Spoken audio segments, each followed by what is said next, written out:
detected lien packer. No further redirect by the state, Your Honor. All right. I'm glad you answered that last question. Said if you had a suspect that said they had no involvement and were not there, you'd think that's important? Yes. What about a suspect that says, I have no involvement, but yes, I was there. I was there. What if you have him on tape at a BP, crystal clear, wearing distinctive clothes, and he's not denying he's there? Would you make sure that you watch the surveillance video of the killing pretty darn carefully? Yes, among other things, given that assertion made by that person, there's additional things that I would do as well. You wouldn't just ask someone that works for a business with no law enforcement training, hey, tell me what seems to be going on your videotape that you have, would you? You would want to watch it for yourself, wouldn't you? Yes. You'd want to watch it several times for yourself, wouldn't you? Probably yes. You'd want to look for details that are important in that videotape, wouldn't you? Yes. All right, thank you. All right. Yeah, they done put another A&E boy up on the stand. We're going to break down his whole entire testimony, testify. But we got some news that you could use.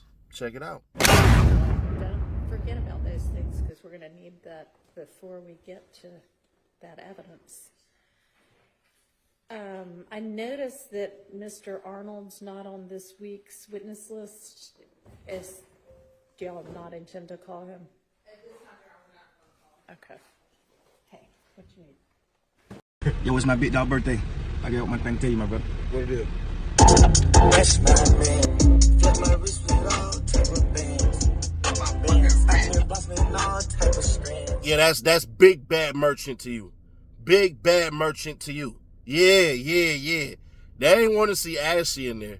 And I don't mean that she can't come through, but from what I'm hearing, the state only has 10 witnesses left. 10 of them. And Ashleigh already told you, we need 5 days before you do this. And she was going to fight like hell. That deal that they gave Lil Woody and Lil D. Because they don't trust the state. See, what the state was trying to do was renege on that plea deal that they gave Duke. And that plea deal was going to end up being full immunity for whatever he says so that they can ask whatever the hell they want to in any type of context that they want. But they know Ashleigh Merchant ass was going to sit on that bench, arms folded,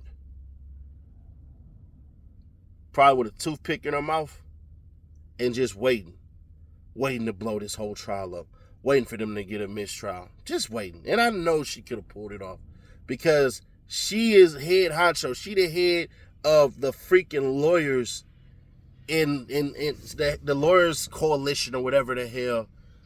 And so when you're looking at that, you gotta go, damn, what is we doing? Damn, what's happening? Damn, Ashleigh. Damn, you got all that power. This ain't like them BS shows that'll show a woman 5'2", 100 pounds, knocking out a guy that's 6'5" and 350 pounds. Nah, this is a woman who gets to fight on an intellectual level. And I ain't gonna hold you. The state is better off not bringing her up there. They are. I'm just gonna be fair. They are. They're better off not bringing her up there. It wasn't gonna end well. We all knew this. The state knew it. And Duke's testimony was bullshit. It was. I'm sorry. I know everybody wants everybody to have basically the gun and plea deal and Obama plea deal and all that crap. No, it was stupid because I know exactly what the lawyers were going to do because I would do it. Hey, in your plea deal it says YSL is not a gang. Do you care to discuss why? Oh, yeah, because we're a record label. Well, what about the symbols and hand stuff? Well, you know, if we go back and we look at all these other rappers, they do the same stuff, and they're not gang members. It would have been stupid. And it would have literally, in my opinion, would have put that doubt right there as far as how it goes for the gang charge.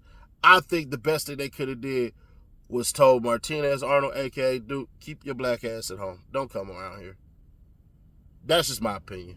But I just want to ask you first about what we talked about first in direct, talking about the downloads of the phone. We talked about you were able to find searches on a phone that you download or extract the data from, correct? Yes. Okay. I should say I didn't find searches because I didn't sift through the data, but I'm aware of there being some links associated with searches. So let me get this clear. You extracted information from several phones, including my client's phones, but you did not review any of the downloaded information. That's correct. Okay. Do you know who reviewed the downloaded information? I provided all of the extractions to investigator Marissa Viverito, who I believe conducted thorough reviews of the data. Okay. Now, it seems to me that your role now in law enforcement focuses a lot on cell phones, correct? Yes and no. I actually, in my role now with the FBI, I expect that I'll be spending a lot more time working with cell phone records from providers and less time working in mobile device forensics. So I'm transitioning now. But yes, over the past several years, I've been working a lot with mobile device forensics. You were once a homicide investigator, though, correct? Up until about 3 weeks ago, yes, sir. Okay. Now, as a homicide investigator, if you see a search in a phone, is there some information you'd want to know? Let me back that up. You would want to know when that search was made, correct? Yes. And now let me be clear, because on direct, you did say a few things. It could be when a search shows up with keywords, it could be someone clicking on a link sent by someone else, right? Yes. It could be someone searching in their phone themselves, correct? Yes. And it could be someone else utilizing a device, right? Just because it's someone's device doesn't mean they were the ones utilizing it at that time, correct? Yes, I wouldn't count that as a third option because as a forensic examiner, I'd only be concerned about what the phone did. So no matter who's holding the phone when it did what it did, it's only one of the two, right? The phone navigated to a URL that resulted in search results from, say, Google, regardless of who's holding it. Okay, now with all those qualifiers aside, as an investigator, if you saw search results in a phone of a person of interest, you would want to know what date that search was allegedly done, correct? Yes. Okay. You would want to know, if you were investigating a case with such a cell phone, you would want to know if on that date of that search, other people had already alerted the owner of the phone of the fact that something had occurred at an address, correct? I would take that into consideration in my examination of the results, yes. So, for instance, if the search was homicide or shooting, Smith Street, X Bell Street, corner of Smith and Bell, you would want to know if the person that owns this phone or may have been using this phone is just searching that on by themselves with no prompting, or if someone else has already alerted them to a fact that a shooting had occurred at that address. That would be an important fact to know as an investigator, wouldn't it? It would be an important consideration in how I reviewed the data, yes. Okay, and you'd also want to know, if the person searched these terms, hours after an event or days after an event, correct? Yes. Okay, and you'd want to know if there was press coverage about this event prior to the person searching. Objection, Your Honor. Press conference relevance. Press coverage. Overruled. Yes, and I'll add to explain my answer. It's not uncommon in cases of, I've worked homicides and I've been on our complex case squad in homicides. I've worked a lot of violent crime cases, even those that haven't been homicides. I'm going to object as non-responsive if we're going to get into what usually happens. No, let him explain his answer. Okay, thank you. And it's not uncommon that there is media coverage of violent crime incidents when I'm conducting an investigation into such an incident. And it's not uncommon for those searches to be related to that media coverage of that incident. Right. Okay, but certainly there's a difference between someone, a suspect, searching unknown keywords that no one else would know except them versus searching keywords after there's been media coverage, correct? That's difficult for me to answer in the hypothetical because oftentimes as an investigator, conducting this type of search of a forensic analysis of a phone, I don't know what someone knows about the incident or how many people know it, especially if it's an incident that I suspect multiple people were involved in. Well, what if in that phone there was actual messages from other people alerting that person to the event? Would that give you insight as to whether they knew about the event? The person conducting the search? Yes. If other people had told them, Yep. texted them, Yep. sent them news articles in their phone. Yes and no. Yes, and that it would give me insight that there's evidence in the phone of the person operating the phone likely receiving information in that text message that, hey, this incident occurred. But no, in that I've worked many homicide cases where I see people that I did charge with participation in a murder that were receiving notifications from other people, hey, did you hear about this incident? So one may have nothing to do with the other, but one could have something to do with the other. It could be important.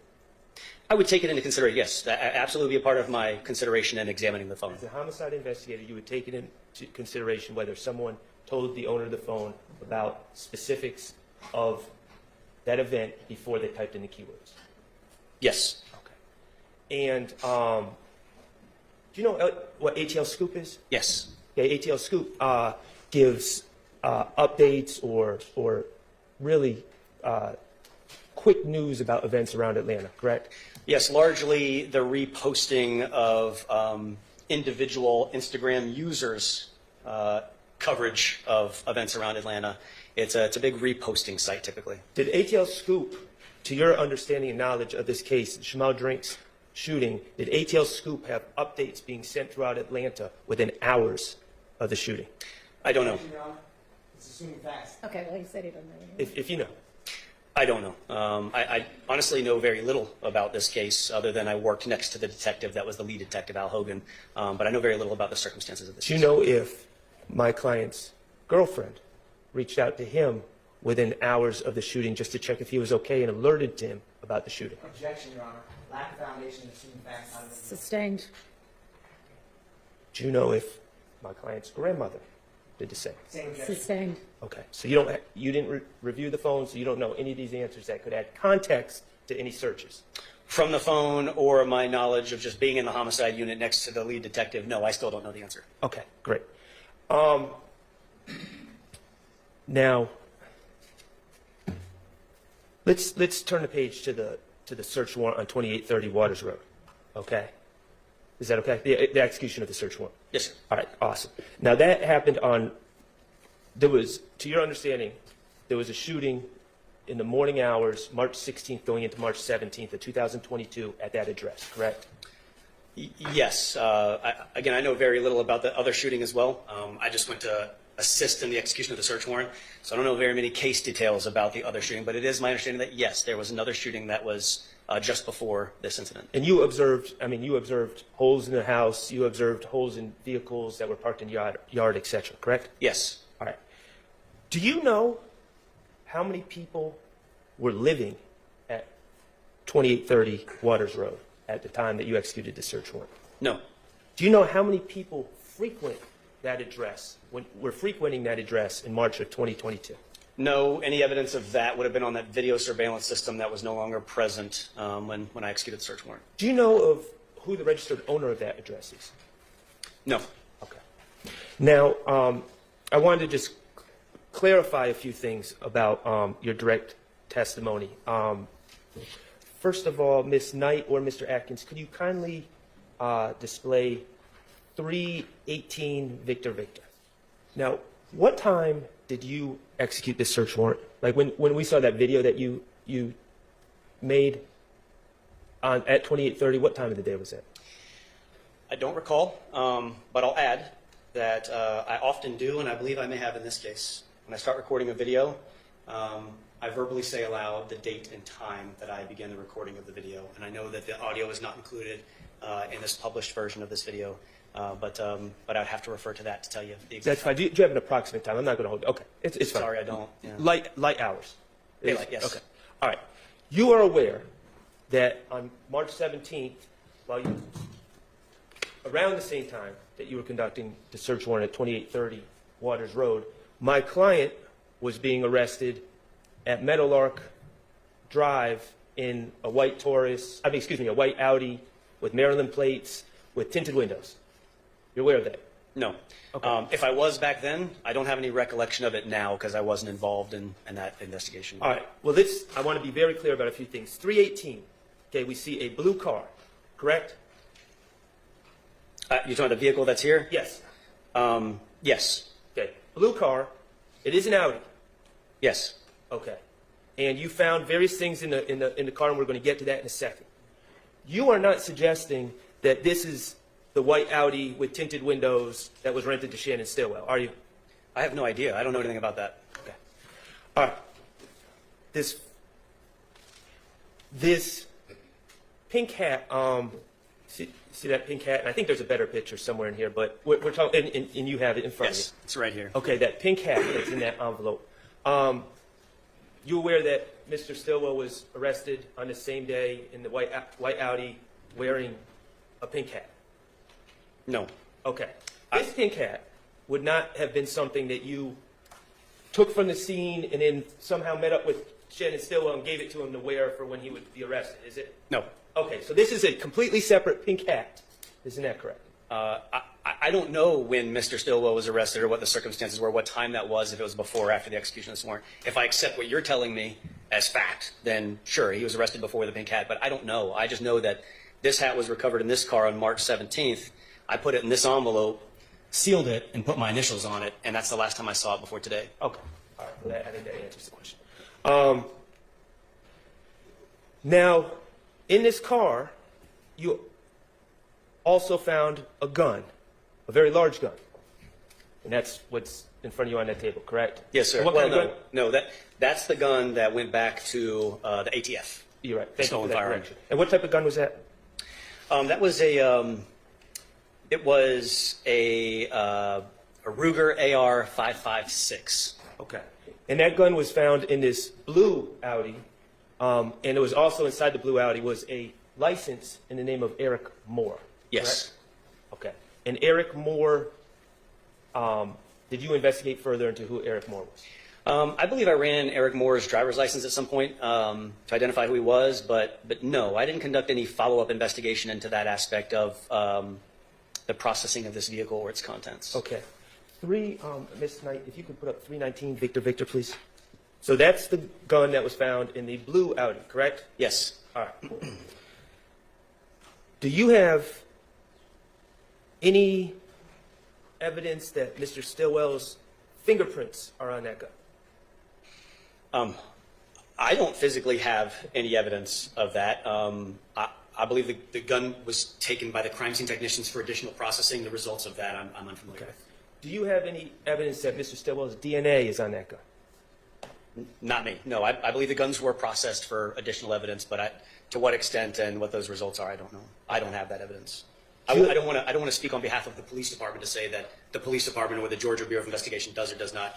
Kevin Leonpacker doesn't have DNA results. Anyone that comes from the crime lab, I'm going to make sure I ask them the same questions. I'm just asking Yes, sir. you. Yeah. So you don't have any evidence that Mr. Stillwell has ever touched this gun?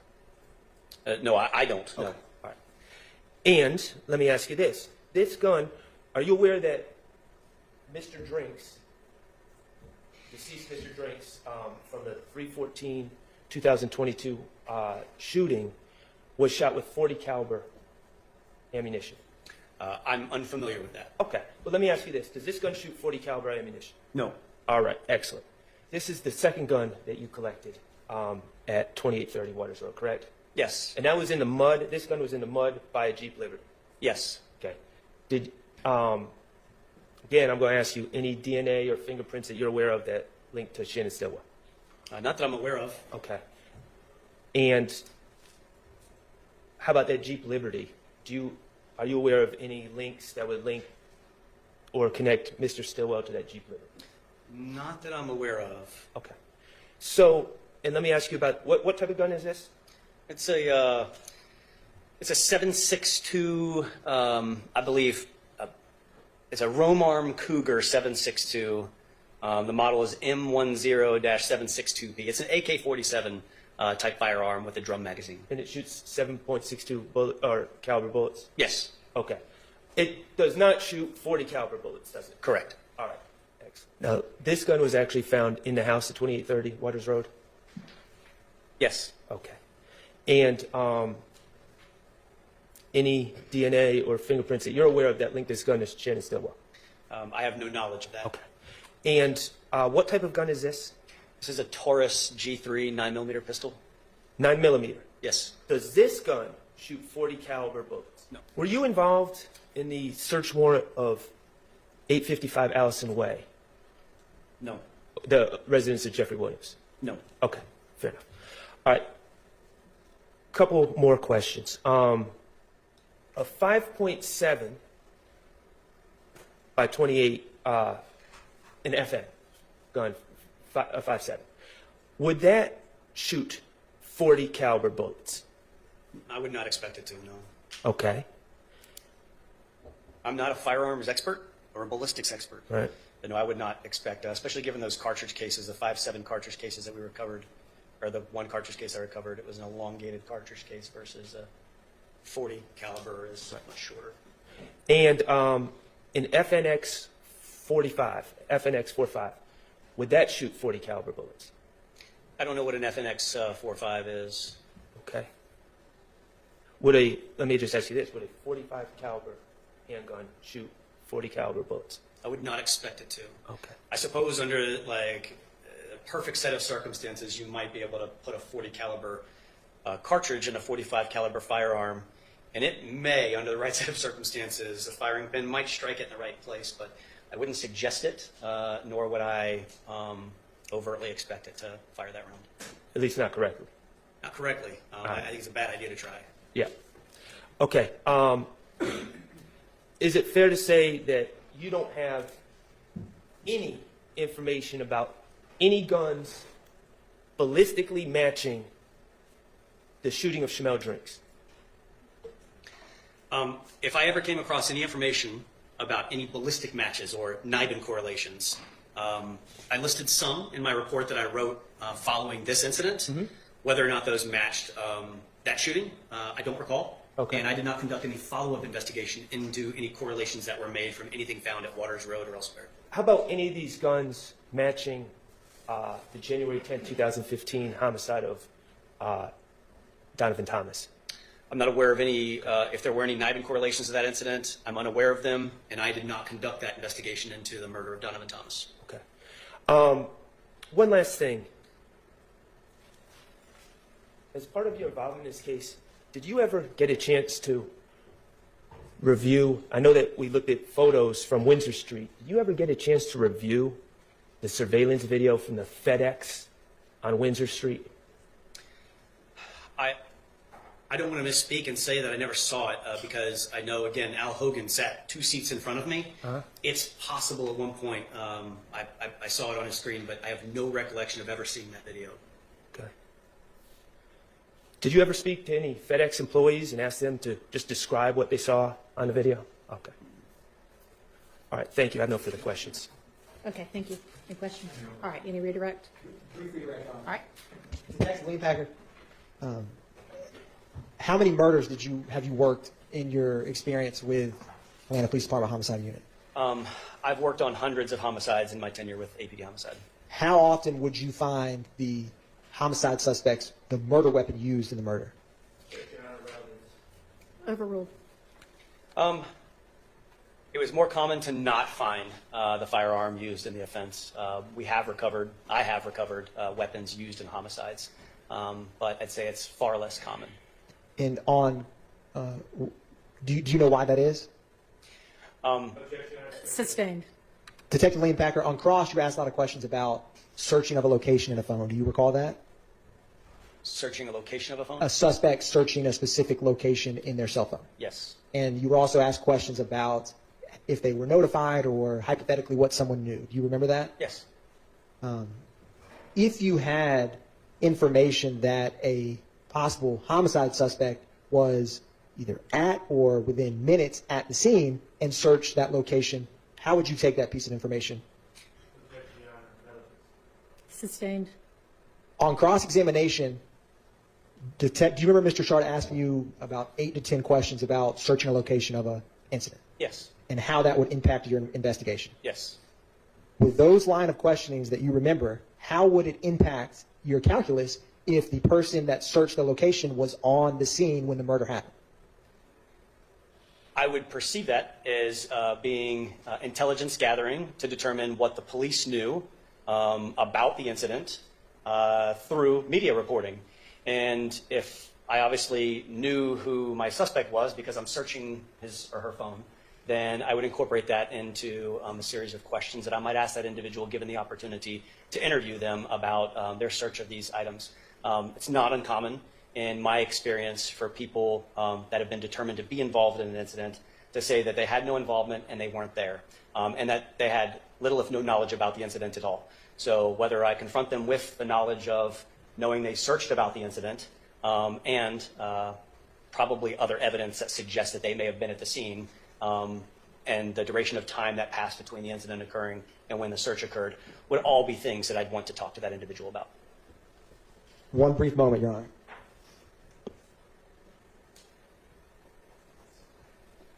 Thank you, Detective Lee Packer. No further redirect by the state, Your Honor. I'm glad you answered that last question. Said if you had a suspect that said they had no involvement and were not there, you'd think that's important. Yes. What about a suspect that says, I have no involvement, but yes, I was there. I was there. What if you have him on tape at a BP, crystal clear, wearing distinctive clothes, and he's not denying he's there? Would you make sure that you watch the surveillance video of the killing pretty darn carefully? Yes, among other things, given that assertion made by that person, there's additional things that I would do as well. You wouldn't just ask someone that works for a business with no law enforcement training, hey, tell me what seems to be going on your videotape that you have, would you? You would want to watch it for yourself, wouldn't you? Yes. You'd want to watch it several times for yourself, wouldn't you? Probably yes. You'd want to look for details that are important in that videotape, wouldn't you? Yes. All right, thank you. All right, let's take our lunch break. Thank you, Detective. You are excused. Thanks for your time. So today was really about further proving how Shannon Jackson, aka SB, basically is a bad guy and all of this stuff and everything like that. But the major problem with all of this stuff is that you're not really saying anything because it's not as though he got off the hook. So you have that. Then they messed up the caliber of guns from the forensic expert, which I don't know how you do that part. And then what makes it even worse is, I ain't gonna lie, I don't know if that man is married or not. I don't know if there's a play. I ain't talking to nobody. I ain't asking no major questions and none of that crap. But real talk, bruh. What the hell? So, I mean, listen, it is what it is. That girl went up there clearly lying. Clearly not telling the truth. And what ended up happening is, well, let's just keep it real. She still love that boy. That was the girl who had the shootout and stuff like that, and the stairwell and stuff, and went on the shade room and and basically told her story on Shade Room and stuff like that. And she the one that they was talking about beating up and all this crap. She was a stripper and all of this stuff and everything. So it is what it is. We had a helicopter expert, and that's pretty much it, bro. It was a crap show today. It really was. When she got on that stand and she was like, I'm one of the prettiest girls Shannon ever had. And I'm like, if that rumor is true, hey, that's your husband. You better go fight that broad. But nah. They still want to prove to the jury that he has something to do with it. That, hey, the Audi was his, and how they try to act like, oh, well, he said the Audi was his and all of this crap, and that makes him a good guy. Well, hell, you ran. They got on your butt, and they ran. And so, basically, that was that. Now, when it comes to did they actually prove anything, I have no idea. I have no freaking idea. So, the state still has 10 witnesses on their list. And Viverito, if you want to know who she is, she's the one that's questioning Woody in the interrogation video on my channel that damn near broke the quote-unquote internet. So it is what it is on that part, but I don't know, bruh. I don't know what we're going to get as far as how it's looking. Do it look like they proved that Shannon killed Shamel Drinks? No. Do it look like it's probably that he has something to do with it? I don't know. When we look back at those videos, and y'all can all make the case as much as you want to and stuff like that, if the case is to be made, it'll be made in closing. Just going to keep it authentic. If it's to be made, it'll be made in closing. I think the state is going to close this out by this week. If you only have 10 witnesses, the ones that went through pretty quickly and all that crap, it is what it is. I think Squirrel Brain is going to return. Viverito got her shot. And they basically got to wrap this up. But in closing, what are they going to say? What exactly can the state say? Can the state say, hey, everybody play it out and, you know, we got all of this stuff and everything like that? They could. But you basically got people saying, we're not rocking. We ain't rocking with none of this shit. We're not feeling none of this. And this is from the jury. You got 2 jurors. I'm fairly certain that's like, I don't think the state proved their case at all. And I'm going to be fair. No, they haven't. If the alleged killer is Shannon Jackson, Stillwell, whatever, the state hasn't proven it. And that's just my opinion. But ultimately, it rests with the jurors. What I can say about this whole entire process is money talk. Money freaking talks. And when it boils down to it, we don't know what we don't know. So I would just tell people to kind of, and myself included, myself 100% included, it don't matter what the media try to put out there, how they try to castigate individuals, all of this crap. I'm seeing every day Long Crime put something out on Diddy. I'm seeing TMZ put something out on Diddy. And I don't know if he did it or not. But I do want to wait and remain to wait on the facts. Same thing with the Lil Durk trial. Hey, we'll be there. I'll definitely be there one way or another. But it is what it is. I don't know if when people get to talking like Rod Wave, who said, yeah, I would have sat it out and all that crap and everything. I don't know. I don't know, Rod Wave. I'm going to keep it authentic with you. You don't know when the trial's going to end. You got to swap judges. It seemed for a moment that the judge had favoritism. I think the judge was showing patience. But I told y'all was going to flip on her, and then y'all would come back. And now everybody's back. So we have that. We don't know exactly what the hell the defense has as far as up their sleeves and all this stuff, because honestly, I wouldn't even care about the lyrics. I don't think the lyrics did anything. I don't think the lyrics proved anything. The music videos, so what are we exactly fighting here? Are you going to have other analysts who come through and knock it out and point to different things and all this stuff? Hell if I know. So, I don't know, bro. This case, it's definitely looking like it's about to be over in 2 weeks. For sure. I didn't think it was possible. I thought it was impossible. But, I ain't going to hold you. It's definitely looking like that's the case. Like, hey, bro, we're probably going to be done here soon. And to be fair, I want to see justice served, but I don't know what justice is in this case. Hell, I don't think Diamante Kendricks and Shannon Jackson had anything to do with the murder of Donovan Thomas. I don't. But I don't know if I don't know if Shamel Drinks, if his murder is ever going to be solved or anything like that, because everybody else played out. If this man walks, what does the DA say to the family? We got to go back and look exactly at what the hell happened. Fani, Willis, you fumbled this case. If we say this isn't YSL and Young Thug, let's just say this is the ABC gang. All right. And we got somebody that's a part of the ABC gang, and he's the head leader. And let's just call him leader. So leader runs the ABC gang, and they're accused of 80% of violent crimes in the freaking city. That's them. And they war with the XYZ gang. And the XYZ gang participates with them, and that's what spiked it all. XYZ gang, nobody gets life. Everybody gets sweet plea deals. the leader of the XYZ gang, he comes home in January, and he got a whole entire written statement of good character and to come home after he allegedly took somebody to go shoot up somebody else's hood, and then basically the person who was a shooter in that car gets killed, and then they push him out the car. And last I checked, that means you're the murderer technically, but he doesn't get that much time at all. Then the leader of the bigger gang, the more violent gang, who has put hits out on people and all of this crap, and they celebrated in Miami, dancing with steaks and wines and champagne. Yeah. Oh, yeah. He basically gets 2 years in jail and then probation. And told, yeah, you can't come back to a city in which he wasn't even living in. He stayed in LA County. Where the hell is the justice?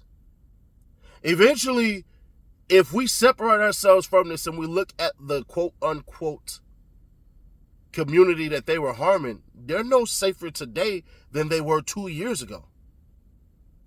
The only person that's really screwed himself over, well, persons, because Lil Rod is doing an appeal, so I had to put him in there, but technically he's out of here right now. And Briss. That's it. That's it. Nobody's doing 10 years. Umfunk got some of his time reduced, so he'll be home in a couple of years. We end up feeling bad for somebody from the oldest member of the crew because he went in there trying to be cool and probably looked like he say stuff like Daddy-O and what's up. Like, we feel bad for him.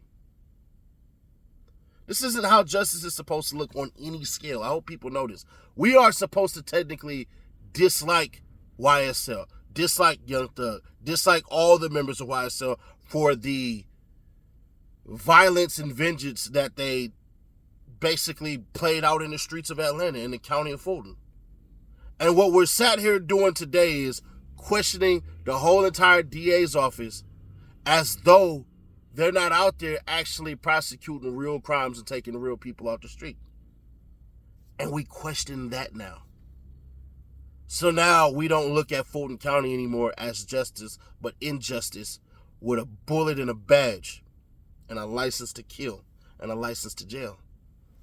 So I don't know anymore, man. I don't know how to look at this case anymore because in the beginning when we were told, oh yeah, we got Thug on wiretaps talking reckless. No, we don't. We got Thug saying, kill him, slat. No, we don't. It just looked like y'all beat up Thug with jail, and when he got his chance to get up out of there without throwing his homies down the river, there it went. And I'm going to be fair, square, obvious, and honest. Rod Wave said that he wouldn't have took the plea deal. I just don't know, and I said that earlier. I just don't know. Why? Because at the end of the day, that man done lost a baby mama. He done had homies killed. Shit, rich homie Quan died while he was supposed to be coming up to take the stand in a couple of weeks. What type of life are we living now as far as Fulton County goes? And I don't know, man. But y'all wanted that Rallo interview, so to be pinned in the comments. Check it out if you like. Share to keep your people aware. Subscribe, turn on bells to notify. Let me know your thoughts on this.